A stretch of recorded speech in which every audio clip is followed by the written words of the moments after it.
Hello everyone, it is time for some more poems by Shel Silverstein, our author, and this book of poems is called A Light in the Attic. The first poem is called A Light in the Attic. There's a light on in the attic, though the house is dark and shuttered. I can see a flickering flutter, and I know what it is about. There's a light on in the attic. I can see it from the outside, and I know you're on the inside, looking out. See up there?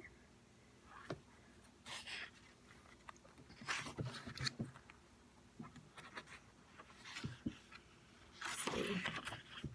Our next poem is called Moon Catching Net. I've made me a moon-catching net, and I'm going hunting tonight. I'll run along swinging it over my head and grab for that big ball of light. So tomorrow just look at the sky, and if there's no moon you can bet I found what I sought, and I finally caught the moon in my moon-catching net. But if the moon is still shining there, look close underneath, and you'll get a clear look at me in the sky swinging free, with a star in my moon-catching net. Okay,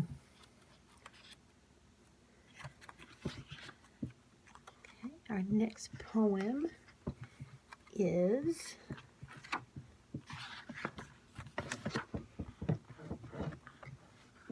The Sitter.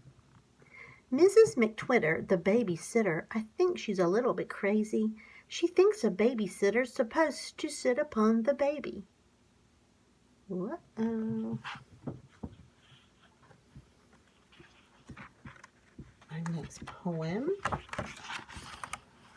is called, let's see, is that it? Yep. Picture Puzzle Piece.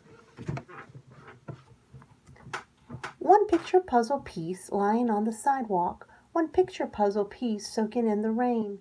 It might be a button of blue on the coat of the woman who lived in a shoe. It might be a magical bean or a fold in the red velveteen robe of a queen. It might be the one little bite of the apple her stepmother gave to Snow White. It might be the veil of a bride or a bottle with some evil genie inside. It might be a small tuft of hair on the big bouncy belly of Bobo the bear. It might be a bit of the cloak of the Witch of the West as she melted to smoke. It might be a shadowy trace of a tear that runs down an angel's face. Nothing has more possibilities than one old wet picture puzzle piece.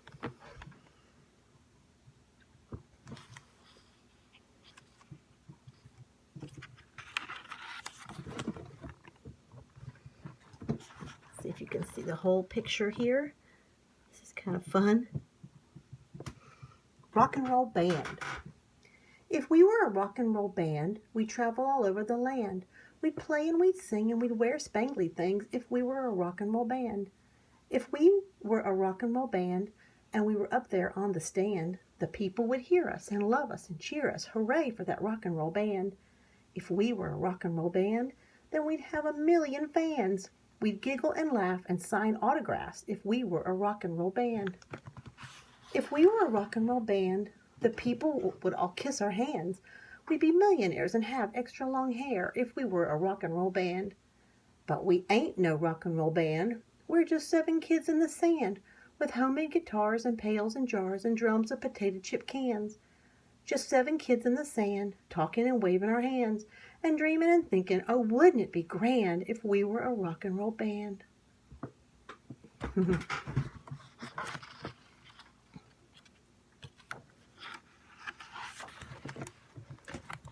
Make sure you can see this picture.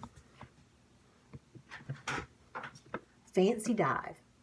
The fanciest dive that ever was dove by Melissa of Coconut Grove.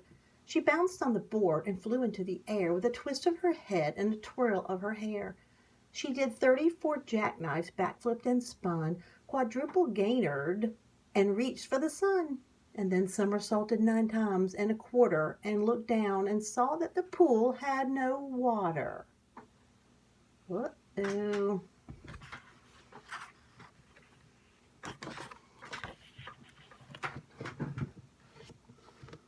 Can you see this picture?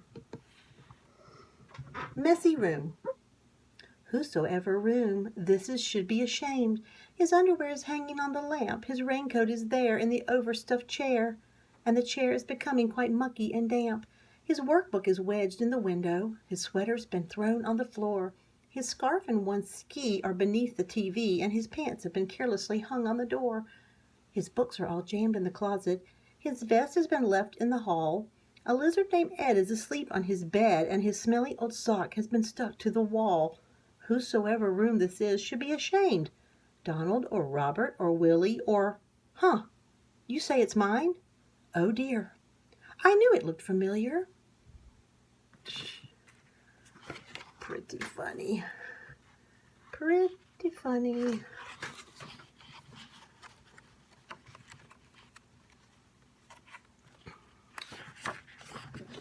This is called A Bear in There. Can you see it? There's a polar bear in our Frigidaire. He likes it 'cause it's cold in there, with his seat in the meat and his face in the fish and his big hairy paws in the buttery dish. He's nibbling the noodles, he's munching the rice, he's slurping the soda, he's licking the ice, and he lets out a roar if you open the door, and it gives me a scare to know he's in there, that polary bear, in our Frigidaire.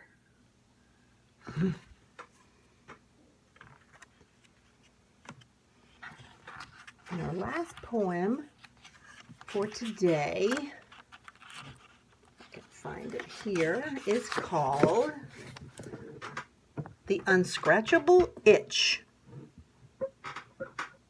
There's a spot that you can't scratch right between your shoulder blades, like an egg that just won't hatch. Here you sit and there it stays. Turn and squirm and try to reach it. Twist your neck and bend your back. Here your elbows creak and crack. Stretch your fingers now, you bet. It's going to reach. No, that won't get it. And hold your breath, stretch and pray. Only just an inch away. Worse than a sunbeam you can't catch is that one spot that you can't scratch. All right, stay tuned next. Oh, I've got one more. Hold on, I'm sorry. One more marked here. Let's see. One more. This one is called 8 Balloons. 8 balloons no one was buying, all broke loose one afternoon. 8 balloons with strings a-flying, free to do what they wanted to. One flew up to touch the sky, pop! One thought highways might be fun, pop! One took a nap in the cactus pile, pop! One stayed to play with a careless child, pop! One tried to taste some bacon frying, pop! One fell in love with a porcupine, pop! One looked close in a crocodile's mouth, pop! One sat around till his air went out, whoosh! 8 balloons no one was buying. They broke loose and away they flew, free to float and free to fly and free to pop where they wanted to. That's our last one for today. Stay tuned for some more poems by Shel Silverstein from A Light in the Attic.